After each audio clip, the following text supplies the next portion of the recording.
2, 1, and we're live. Good morning, good afternoon, good evening, Angela. This is Angela with another installment in the hashtag Be Fabulous You in February series, where we're focusing on concepts, ideas, conversations, moments in time, opportunities, thoughts, in order to help us be our most fabulous selves and support us in being fabulous for our families and communities as well. So today's topic is quiet. So thank you for clicking on the video and sticking around to see how we get from opening to closing. You can also find the last video that I did on quiet in my playlist, hashtag Be Fabulous You A to Z. And eventually the links will be in either the comment section of the video, if I can get it to go there. I've been having some challenges, or else in the description of the video, if I can get it to go there. I've been having some challenges, or in the comment section pinned, I think. But you know, you can always just search my channel for the playlist Be Fabulous You, hashtag Be Fabulous You A to Z. You can find it there, alphabetical. I'm Angela, and the channel is Be Fabulous You. Thank you for clicking on the video or joining us live.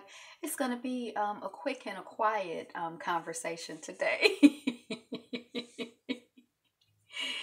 One of the things that I wanted to talk about is this idea of quiet,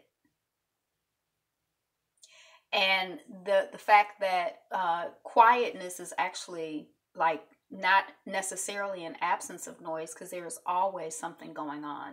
Even within your body, your heart is beating, your blood is flowing. As you tune into it, you know, you can hear things going on within and without all the time, even when you're not personally contributing to the noise.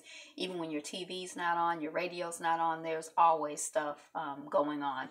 And as your ears get more sensitive, you perceive things that maybe you didn't perceive or notice before. So one thing I wanted to talk about is that, you know, like even when we're quiet, we're not really quiet. So the other part of that is that a lot of times when you stop talking, it doesn't mean that you stop talking. So if there's a lot of activity and a lot of noise, it may not be coming out of your mouth, but you begin to observe the activity and the noise, you know, not just within your body, but within your mind, within your spirit.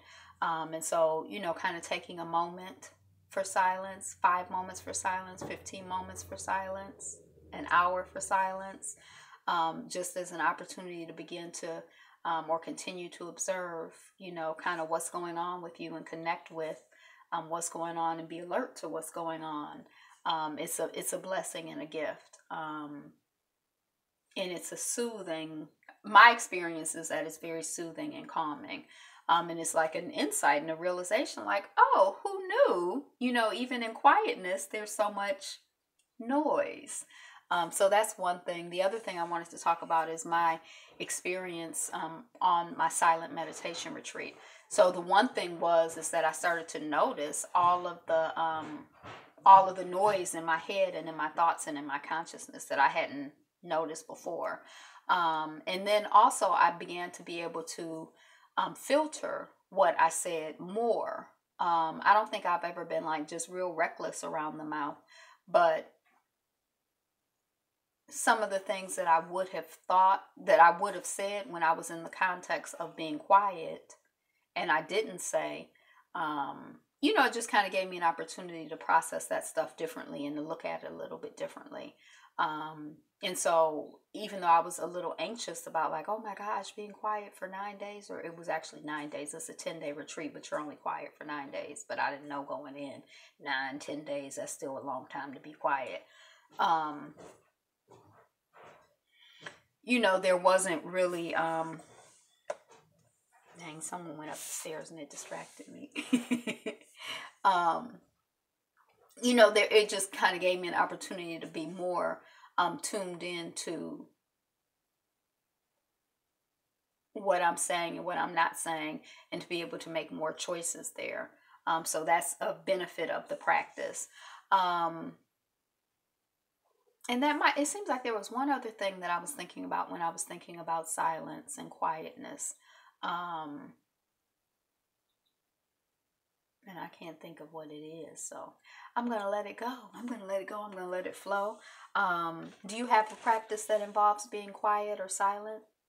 Do you take moments for silence and quietness just to listen and observe? And that's different from journaling, although a lot of times people do journal quietly. But do you what do you do? Do you have any practice or take any time for quietness? So that's my main question. What you doing? What you doing out there for quietness? Do you value quietness? You think being quiet sometimes is a good thing? The other, I guess, the corollary of that is when to speak. There's a time to be silent and then there's a time to speak, but that's a whole nother conversation. So I didn't want to get into that. So maybe that was the other thing that I was thinking about, because I decided I just wanted to focus on silence and stillness in this conversation. So, all right. I think that's basically what I have. Check out the other video because I give you 3 tips for increasing the quietness in your life. And talking about this subject makes me want to talk more, to speak in a more soothing and quiet way. Nah. But that's what I got. Thank you for liking, commenting, sharing, subscribing, and sharing this moment of silence with us. Be you, be fabulous you. Peace.